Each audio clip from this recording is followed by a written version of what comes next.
À Denara Beach, les stigmates du feu de forêt surnommé Wolf ont laissé la place au chantier de construction. Le temps presse. Il faut couler les fondations en béton avant l'arrivée du grand froid.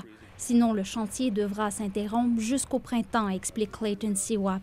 La communauté de la nation Cree Peter Ballantine a perdu 24 maisons, toutes détruites par le feu de forêt Wolf en juin dernier. Les premières maisons préfabriquées, financées par le gouvernement fédéral, devraient commencer à arriver dès le mois de novembre.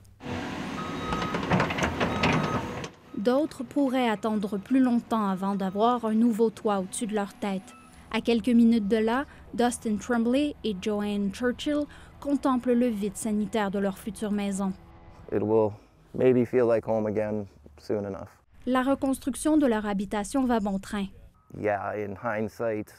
Mais dans les flammes, ils ont perdu des souvenirs irremplaçables qu'ils regrettent de ne pas avoir emportés avec eux dans leur hâte. Cet été, en plus d'avoir perdu leur maison, ils ont dû annuler leur mariage.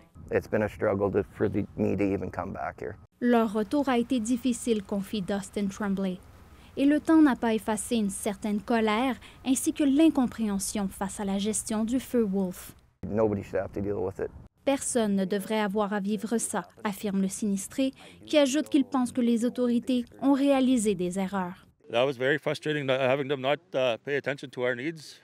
Ce conseiller de bande dénonce le manque de soutien envers les pompiers volontaires de sa communauté qui se sont sentis pris au dépourvu.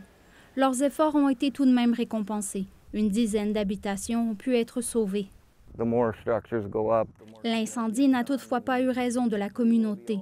Au fur et à mesure que le village se reconstruit, la communauté aussi, rassure Dustin Tremblay. Lui et sa fiancée espèrent pouvoir célébrer leur union l'automne prochain, entourés de leurs proches, ici même à Denara Beach. Ici Edith Boisvert, Radio-Canada, Saskatoon.